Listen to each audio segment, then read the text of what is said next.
E aí, gente, tudo bem? Sejam bem-vindos a mais um vídeo do Parabólica. Meu cabelinho tá subindo aqui, peraí. Eu sou o Pedro Renor, deixa isso pra lá, vai. Peraí, deixa não, meu irmão, peraí. Eu sou o Pedro Renor, professor aqui do Parabólica. Hoje é quinta-feira, é aula de filosofia pra gente falar sobre, sim, neoplatonismo. Conceitos do que é neoplatonismo, os principais filósofos do neoplatonismo e isso aí. Bom, então já se inscreve no canal se ainda não for inscrito e curte esse vídeo porque você ajuda o canal a crescer. Tem filosofia, história geral, história do Brasil. Essa semana começou quente aí, né? Sociologia, amanhã, sexta-feira, sociologia. História da arte, sábado. Tem coisa pra caramba, conteúdo. Vamos juntos durante o ano inteiro para o Enem e demais vestibulares. Para você que está fazendo trabalho na escola, precisa estudar para a escola. Ou para você que está querendo só dialogar. A gente está aqui, certo? Recadinhos importantes que eu acho legal dar esses recados. Tem um canal de games, vou deixar na descrição aqui, Parabólica Games, estou fazendo alguns games lá, é videogame, tá, gente? Não adianta ali, tô jogando videogame à toa. E também na Twitch tem um outro recado, na verdade, antes.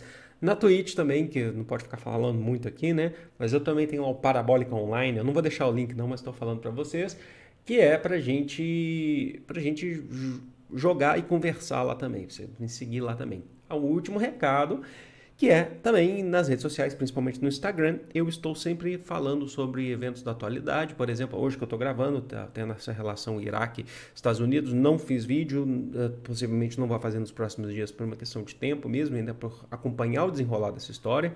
É muito cedo gravar um vídeo que fica fixo, mas eu estou fazendo stories lá. Inclusive eu lancei um story gigantesco para explicar um pouco dessa situação. Então me segue lá no O Pedro Renor, certo? Vamos então falar de filosofia neoplatônica, tá?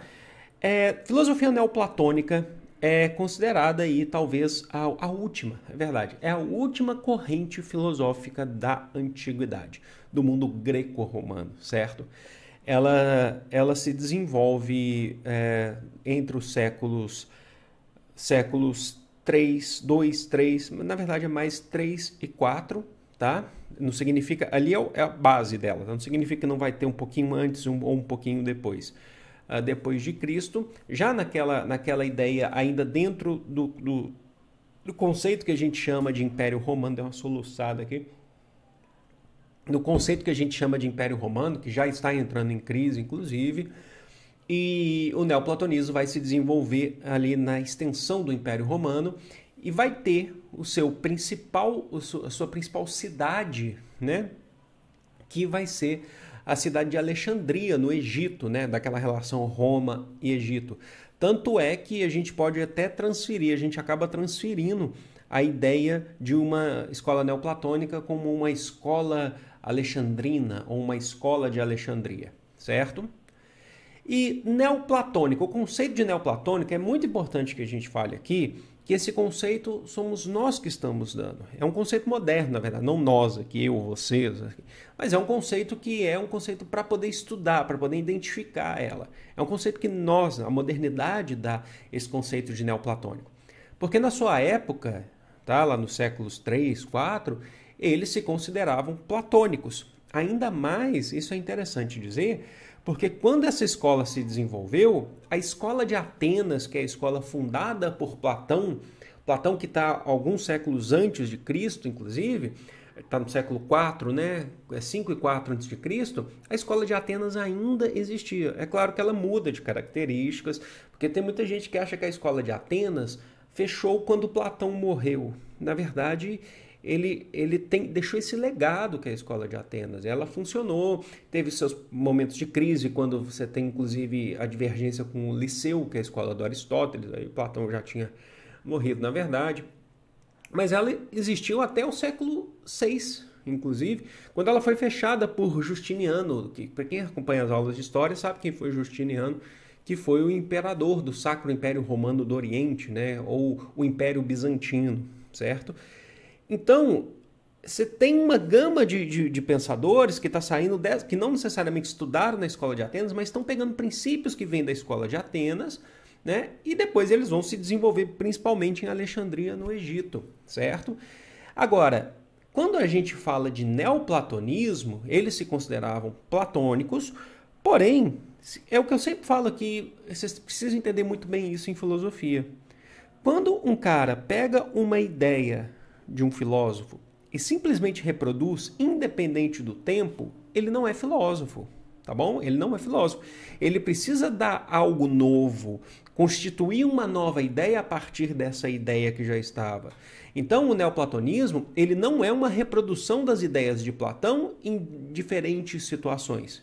Ele traz algo novo, ele se diferencia, ele pega como influência, como uma base da ideia de Platão e se diferencia em outros aspectos fundamentais. E a gente vai ver que o neoplatonismo, as ideias, elas vão ser super influentes em doutrinas pagãs, inclusive, é um dos motivos, inclusive, da perseguição aos neoplatônicos, tá? Pelos cristãos, os cristãos vão perseguir, mas ao mesmo tempo ela influencia muitas ideias judaico-cristãs. E a gente vai ter inclusive influência em filosofia islâmica, que aí já é num tempo mais para frente. O islamismo surge lá no século VII, né? Que é um pouco mais para frente, mas a gente vai ter essa influência, que vai ser bem interessante. Então, considerado o primeiro filósofo que trouxe as ideias, que a gente vai falar já já como que são, mas primeiro a gente tem que passar essa contextualização. O primeiro filósofo que a gente vai ter vai ser o Amônio de Sacas. Porém, o cara que propagou, que de fato é considerado o primeiro grande nome do neoplatonismo é Plotino. Plotino que foi discípulo de Amônio Sacas, ou Amônio de Sacas. E a gente tem outros nomes também aí para frente, tem vários nomes na verdade. Um exemplo que a gente tem aula aqui no canal, inclusive, é Agostinho de Hipona, que depois com a sua cristianização, ele vai se tornar aí o Santo Agostinho, certo? E o Agostinho de Hipona, antes da sua conversão ao cristianismo, ele já era considerado um filósofo neoplatônico. E aí ele vai aplicar muitas coisas do seu neoplatonismo dentro do cristianismo, para vocês terem noção, que é a escola, né? A escola que Agostinho vai atuar, que vai ser a patrística, que vai ser influente na Idade Média. Então o neoplatonismo ele está aí, sabe? Ora é perseguido, ora atuando em conformidade. E a gente vai ver como que vai funcionar isso, inclusive para quem já assistiu a aula de Santo Agostinho, de Agostinho de Hipona, vai reconhecer muitas coisas aqui que a gente está falando, que a gente vai falar ao longo agora desses próximos minutos. Então vamos lá, gente. A grande característica, que é uma das principais, na verdade, se não a principal característica da filosofia neoplatônica é o monismo. Não vai confundir com monoteísmo necessariamente, porque tem suas diferenças. Monismo. Monismo é o pensamento, a ideia de que nós, seres que nos apresentamos em multiplicidade, o mundo, o universo, que é extremamente múltiplo, tem diversas coisas, não tem nada igual, é tudo diverso, só que originam de um único ser. Um único ser. Uma única origem. Seja essa origem matéria, ou no caso, principalmente dos neoplatônicos, que tem um lado espiritualista, uno. Uno é o nome que a gente dá, ou tá? Ou vocês também podem definir como, nesse caso, um Deus supremo, um princípio original, que é o princípio original que originou tudo. Então, tudo, por mais que seja múltiplo, que seja diverso, que tenham várias coisas, tudo isso se originou de entenderam? Uno. Eu prefiro chamar de uno, se não se importa, que acho que é o termo mais utilizado. Deus, o princípio original. E não necessariamente, tá? Porque é o Deus cristão, tá? Então, porque como eu já falei, o neoplatonismo ele vai pegar em várias correntes, né? Ele pode atuar em várias outras religiões, né? Ele vai atuar em vários pontos de vista. Então ele pega inclusive no paganismo, sabe? Na origem desse mundo através da concepção pagã. Inicialmente foi assim, inclusive pensado, certo? E é bem por aí que a gente tem que pensar. E os neoplatônicos, eles definem pra gente que não existe um mal. Não existe um mal. Existem apenas graus de imperfeição ou de perfeição. E esses graus de perfeição ou imperfeição estão de acordo com o seu afastamento ou proximidade de Deus, de né? Quanto mais próximo de ou uno, o grau de perfeição aumenta. Quanto mais afastado, o grau de perfeição diminui. Você entra num grau de perfeição mais imperfeito, na verdade, né? E aí vocês já pegam, por exemplo, que eu acho interessante, para quem assistiu a aula de Santo Agostinho, que eu vou deixar linkado aqui, com certeza, o Santo Agostinho fala, ele se distanciou, por exemplo, quando ele ainda não era cristão, ele teve contato com o maniqueísmo, que a gente tem vídeo também sobre maniqueísmo, vou deixar aqui também, tá? Quando ele se distancia porque ele não acredita que possa ter um mal, sabe? Uma oposição entre bem e mal. Ele também se distancia do Velho Testamento, porque ele se distancia porque ele fala assim, ele começa a ter contato, né, com o Velho Testamento, ele se distancia porque ele não acredita em um Deus.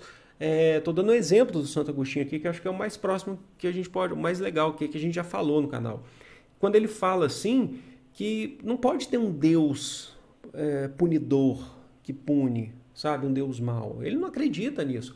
O Santo Agostinho, aí ele vai falar pra gente que o mal não existe. Na verdade, é a ausência do bem, a ausência de Deus. Então, olha só como que o neoplatonismo, para quem conhece, quem assistiu a aula de Santo Agostinho, ele está entrando aí. E aí, para os neoplatônicos, nós nunca chegaremos a uma verdade absoluta. Nunca conseguiremos chegar ali naquela verdade absoluta, que é Deus, que é o princípio original, que a gente vai até falar mais daqui a pouco no próximo tópico. Mas como eu falei para vocês, a gente pode se aproximar dele mais ou se afastar mais. Isso tem a ver com a nossa espiritualidade, segundo os neoplatônicos. Isso tem a ver com a nossa meditação. O Agostinho falava isso também. Ele falava também, é possível se converter na Terra, os neoplatônicos acreditavam nisso, tá? Se aproximar de Deus aqui na Terra. Certo? Eles falavam isso, se aproxima de Deus. E aí a gente já começa a diferenciar mais ainda de Platão. Por exemplo, porque Platão vai falar pra gente que aqui o que você tem nessa terra, aqui, ou tudo que você tem aqui, você só consegue atingir o mundo inteligível, você atinge o mundo inteligível através do processo de reminiscência da alma, certo? Os neoplatônicos, eles estão falando que você não atinge esse mundo inteligível. Eles não estão falando que você não atinge, eles estão falando que você chega mais perto de Deus.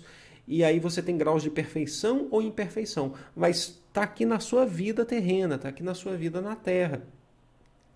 Mas você precisa chegar a esse princípio uno, certo? Mais perto. Mas você nunca vai chegar nessa verdade absoluta. Olha só que interessante o que eles estão falando para a gente. Que diferencia do Platão. Que o Platão fala que você atinge o mundo inteligível. Certo? Os neoplatônicos estão falando que chega mais perto, mas você não chega no grau de perfeição que seria Deus, que é o princípio original. E aí a gente chega nos 3 estágios do neoplatonismo, que são muito bem explorados pelo Plotino, mas eu pretendo fazer uma aula específica sobre o filósofo, tá? Então, assim, a gente coloca aqui hoje para você entender o conceito do neoplatonismo, que é muito importante. Mas tem mais coisas em cada filósofo, assim como a gente teve com Santo Agostinho. Acho interessante a gente dar uma destacada maior em Plotino numa próxima aula, tá? Você tem 3 estágios.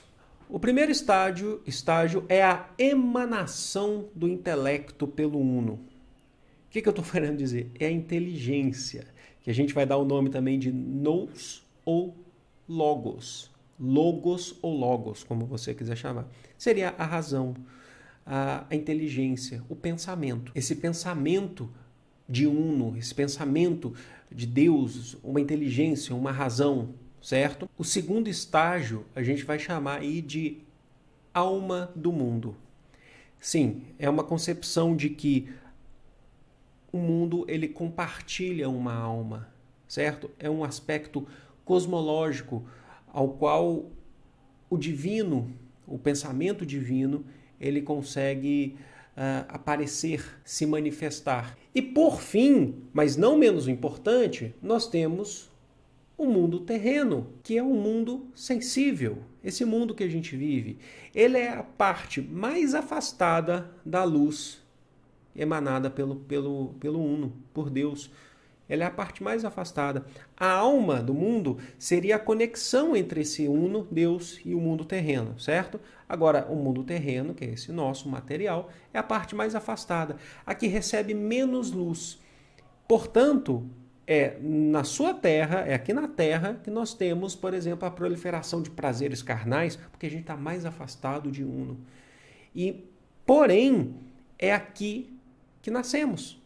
Apesar de ser a parte final desses 3 estágios que a gente está falando, a parte mais afastada, é aqui que nós originamos.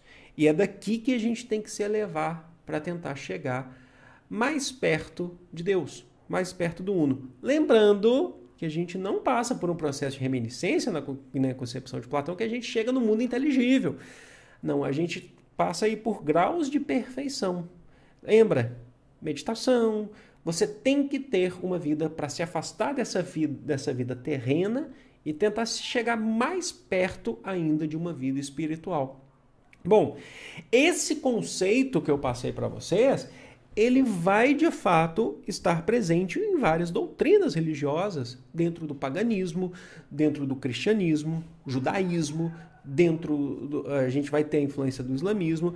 Eu acho que o melhor exemplo para a gente pensar nisso seria esse neoplatonismo, que vai pegar o cristianismo, que vai pegar essa influência neoplatônica, principalmente em Agostinho de Hipona. Quando ele fala para você a sua vida espiritual, orar, rezar para se aproximar, mas você nunca vai chegar lá, tá? Não é que nem o Platão, um processo de reminiscência, aquela coisa toda, certo? Bom, eu espero que vocês tenham entendido, eu espero que vocês tenham gostado, porque aí nas próximas aulas, conceito de neoplatônico, certo? Nas próximas aulas a gente vai falar de conceitos próximos também, de repente, acho que o próximo filósofo vai ser o Plotino, e sempre que a gente precisar acrescentar, assim como eu acho que a gente mais para frente precisa acrescentar mais coisas sobre Agostinho de Hipona, a gente vai colocando aqui, certo? Eu vou ficando por aqui, eu amo vocês, é de todo o coração do mundo, um grande beijo, fui!